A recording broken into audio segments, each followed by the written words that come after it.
luč. Leto, ki se nam bliža, bo tudi leto svetega Frančiška, saj mineva 800 let od njegove smrti. Umrl je v noči med 3. in 4. oktobrom leta 1226 in že 2 leti zatem ga je slovesno kanoniziral papež Gregor IX, ki je ob tej priložnosti naročil Tomažu, manjšemu bratu iz Čalana, naj napiše življenjepis o novo razglašenem svetniku. Tako ga poznamo pod imenom Tomaž Čelanski. Bil je doma iz hribovitih italijanskih Abrucev in se je Frančišku pridružil okoli leta 1215, se udeležil prvega misijona manjših bratov onkraj Alp in bil leta 1223 voditelj renske kustodije. Zahtevne literarne zvrsti so avtorju narekovale, da opisu življenja doda obilen seznam čudežev, ki so se zgodili na svetnikovo priprošnjo že v njegovem življenju in seveda tudi po smrti.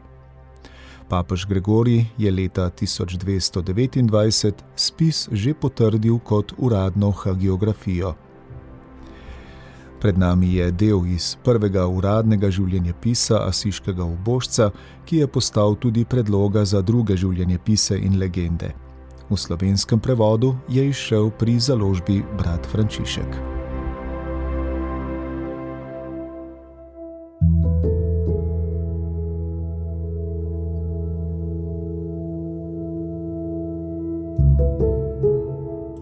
O jaslicah, ki jih je naredil na Gospodov rojstni dan.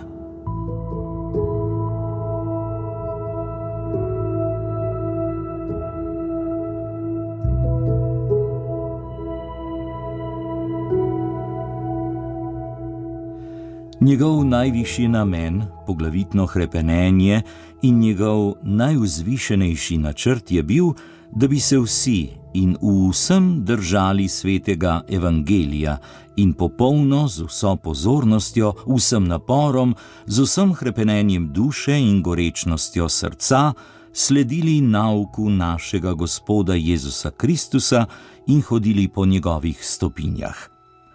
V neprestanem premišljevanju se je spominjal njegovih besed in v vestnem preudarjanju klical v spomin njegova dejanja. Predvsem pa je ponižnost v človečenju in ljubezen v trpljenju tako zasedala njegov spomin, da je komaj hotel kaj drugega misliti.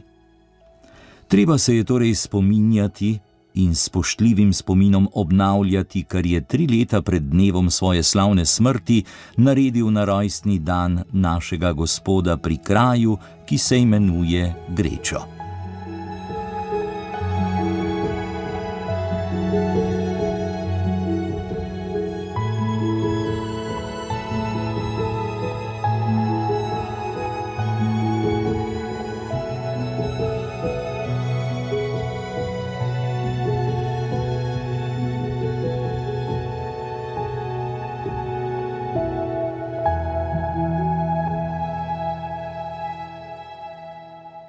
V tisti deželi je živel neki mož, ki mu je bilo ime Janez. Bil je na dobrem glasu, a še boljšega življenja. Frančišek ga je imel rad s posebno ljubeznijo, kajti čeprav je bil v svoji deželi plemenit in zelo častitljiv, ni dosti cenil telesne plemenitosti in si je bolj prizadeval za plemenitost duha. Tega moža je torej dal Frančišek, kakor je to često počel, poklicati k sebi kakih 14 dni pred Gospodovim rojstvom in mu rekel: Če hočeš, da obhajam bližnji Gospodov praznik v Greču, pohiti in skrbno pripravi, kar ti bom naročil. Hočem namreč obuditi spomin na tistega dečka, ki se je rodil v Betlehemu, in na lastne oči videti, kakšno pomanjkanje je trpel že kot otrok, kako je bil položen v jasli in kako je ležal na slami ob volu in oslu. Ko je dobri in zvesti mož to slišal, je brž pohitel in na omenjenem kraju pripravil vse, kar je naročil svetnik. Približal pa se je dan veselja, prišel je čas radosti. Z mnogih krajev so poklicali brate, Možje in žene tiste dežele so po svojih močeh z radostnim srcem pripravili sveče in bakle, da bi je razsvetlili noč, ki je z bleščečo zvezdo razsvetlila vse dni in leta. Prišel je slednjič še Božji svetnik in našel vse pripravljeno, si ogledal in bil vesel. Pripravili so namreč jasli, prinesli so seno, pripeljali so vola in osla. Preprostost je bila počaščena, uboštvo poveličevano, ponižnost priporočena in Grečo je postal kar nekakšen novi Betlehem.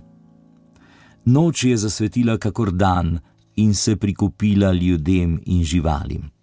Prišla so ljudstva in se ob novi skrivnosti vzradovala z novim veseljem. Gost je zadonel od glasov in vzklikajočim so odgovarjale pečine. Bratje so peli, Gospodu so opravljali dolžne hvalnice in vsa noč je prekipevala od vzklikov radosti. Božji svetnik pa stopi pred jasli, poln vzdihov, ganjen od pobožnosti in prepojen s čudovitim veseljem. Nad jaslimi se obhaja maša in duhovnik uživa novo tolažbo. Božji svetnik si nadene diakonsko obleko, saj je bil diakon, in z jasnim glasom zapoje sveti evangelij. Njegov glas je silen glas, ljubek glas, jasen glas in zvonek glas. Vse vabi k najvišjemu plačilu. Potem pridiga okoli stoječemu ljudstvu in toči sladke besede o rojstvu ubogega kralja in o malem mestu Betlehem. Pogosto pa, ko hoče omeniti Jezusa Kristusa, tako vzplamti v ljubezni, da ga imenuje otrok iz Betlehema in izreče Betlehem, kot bi zablejala ovca, saj se mu usta vsa napolnijo s sladkim glasom in še slajšim občutkom. Ko omeni otroka iz Betlehema ali Jezusa, svoje ustnice nekako oblizne z jezikom, kot bi okušal in užival sladkost te besede.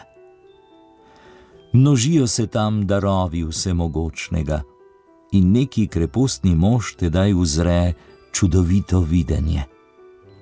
V jaslih je namreč zagledal, kako brez življenja leži deček. Vidi, kako k njemu pristopi Božji svetnik in tega dečka kakor prebudi iz spanja in sna. To videnje je še kako primerno, saj je bil Jezus v srcih mnogih pozabljen. Po njegovi milosti pa ga je njegov služabnik, sveti Frančišek, prebudil in zapisal v ljubeč spomin. Slednjič se konča slovesnost in se vsak z radostjo vrne na svoj dom.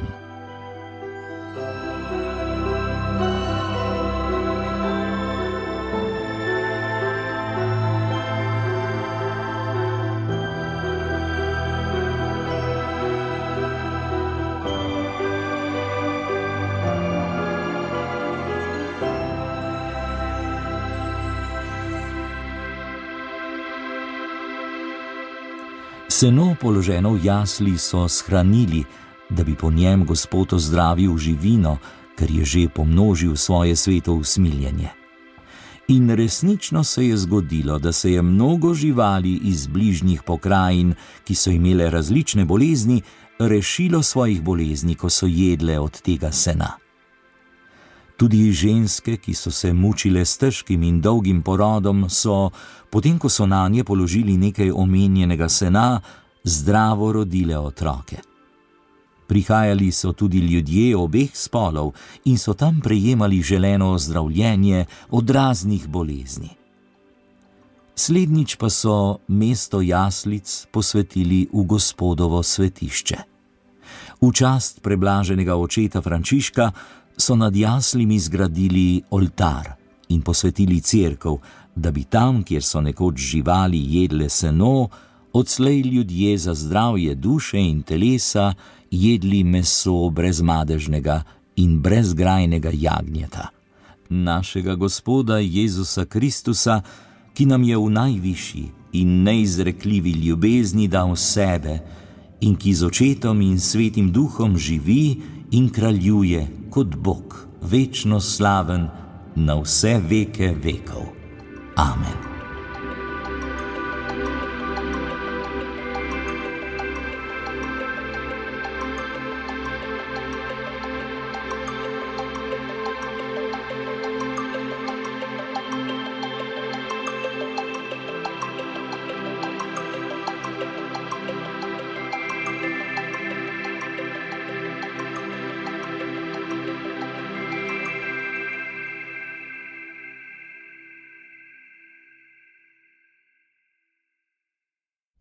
Slišali ste odlomek iz knjige z naslovom Življenje svetega Frančiška, ki jo je napisal Tomaž Čelanski, izšla pa je pri založbi Brat Frančišek. Brala sva Marjan Bunič in Tadej Sadar, ki oddajo Sol in luč na Radiu Ognjišče tudi pripravljam. In vam želim blagoslovljene praznike.